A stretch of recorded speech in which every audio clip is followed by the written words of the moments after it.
what sort of general effect has the pandemic had on charitable giving? I know you still had the big give this year. How did that Mhm. look compared to years past? And what does charitable giving look like in the midst of a pandemic? So I actually think that charitable giving is really, really robust. It's not the part of a lot of organizations' budgets that are hurting the most. So I have to say, our community has shown once again how generous it is.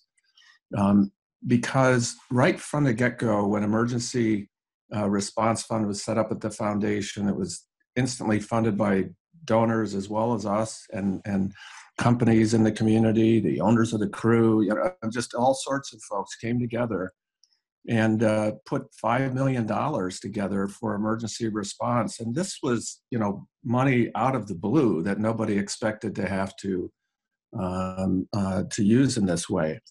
And yet, then yes, the big give. There was actually hard to find a justification for how or why the big give would be successful, given all that was going on at the time that it happened in the middle of June. And yet we decided to go ahead because we thought, nonprofits needed this help. And so even if it was not successful to the level of the previous one, which was back in 2017 in better economic times, that we felt that we at least had done our best. And lo and behold, it was 82% higher in contributions than the big give in 2017. What that showed us is that people do listen to Channel 10 and to their neighbors and other sources of information about the needs and how great the needs are. And they want to help, even though they can only do it from their computer screen or their living room. They can't get out. Volunteerism is a tough part of philanthropy, if you will, that has been affected quite a bit because companies can't deploy legions of their employees to, the food bank or to Life Care Alliance and so forth in the same kinds of ways that they used to. So volunteerism is tougher, and there's a diminishment of that, and it's harder to find volunteers. But in terms of giving, this community has really rallied. It's pretty incredible to see. I have to ask, though, I know that a lot of these nonprofits themselves are struggling in these times. Absolutely. And I know you mentioned the need for help and things. For people who are unaware, where does the Columbus Foundation get its funding, and how do you decide which of these organizations you help? Yeah. Yeah. So the Columbus Foundation is 100% private money. So it's donations from, we're now 76 years old. So for 76 years, born in the middle of World War II, which is in and of itself an amazing thing. So born at a time of great concern, people rallied in the community, private individuals rallied. And today we serve over 100 corporations in their philanthropy, but other than that, it's individuals and families who have supported foundations, set up funds at the foundation. It's very easy to do, and it helps track philanthropy, and you can get access to our information sources to help. Because a lot of people want to help, but they don't know where to turn for advice about, okay, where is the best practice in this area or that area? And so we lead in initiatives, and donors come from both inside the foundation and outside the foundation to rally with us to take on issues like the digital divide. I mean, online learning can't happen if you can't get online. And so this is a big issue, and we started very early on this, and we have a number of folks who come together to help us. But so it's private philanthropy, it's not public sector money. And when it comes to supporting the nonprofits, they have huge needs, and they have reduced their staffs, and they are struggling.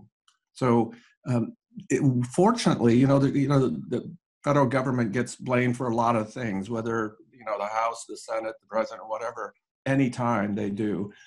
But in this case, you have to say that the CARES Act that everybody cooperated on getting through is supplying extraordinary amounts of support for nonprofits.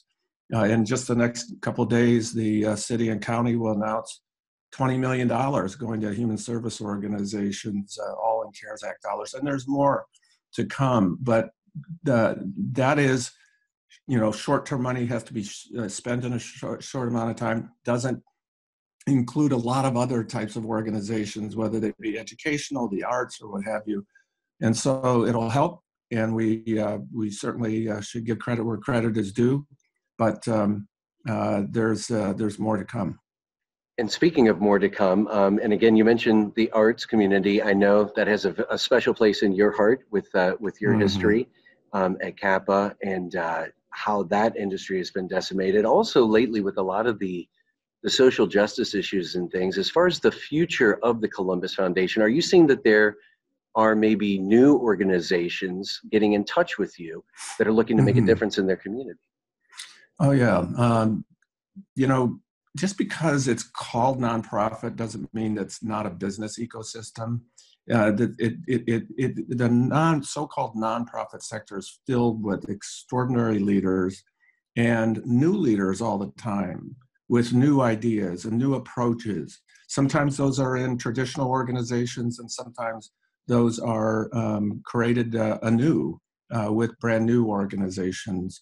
And so, we have a whole team led by Dan Sharp, our VP of Community Research and Grants Management, who are constantly scanning the community and finding sort of the best practices. We're sort of investment bankers, venture capitalists for community progress in that way. So we stay very much in tune with the changing trends and so forth.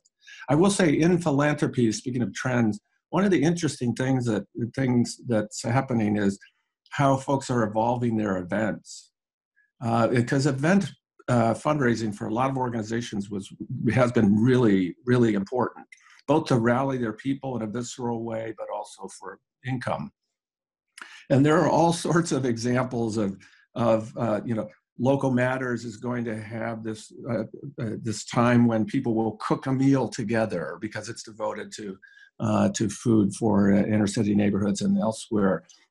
Cristo Rey is going to have a dance party. Among other things, it'll have a dance party, a live band, and you dance at home. And so you're dancing together. The Columbus Metropolitan Library is going to sort of break out rooms with various board members to engage with. People are getting very creative about events. And honestly, I think people should give it a try. I think they're really quite fun. And indeed, nonprofits need the help. And as Fred Rogers' mother told him when he was troubled about what he saw in the world, he told him to look for the helpers. And the nonprofit sector is the sector of helpers, helping people who are most in need for that help. And so I guess you could say the Columbus Foundation then, I mean, you help the helpers. Yeah, absolutely. That's what we are in the business to do. We are very proud of our track record. We just announced last week initiatives in the digital divide and the arts, more emergency response funding for the effects of COVID to nonprofits, as well as supporting entrepreneurs of color to help build wealth in Black community and Black families. That's perfect. Thank you for all that you do with the Columbus Foundation, and I look forward to sharing this with our viewers. Thank you, and with your help and leadership at this station, and your partnership at this station, this is very much about keeping stitched together, because these are difficult times, perilous times, it feels at times, and we need to stay stitched together. So thank you for all your efforts at the station and doing that.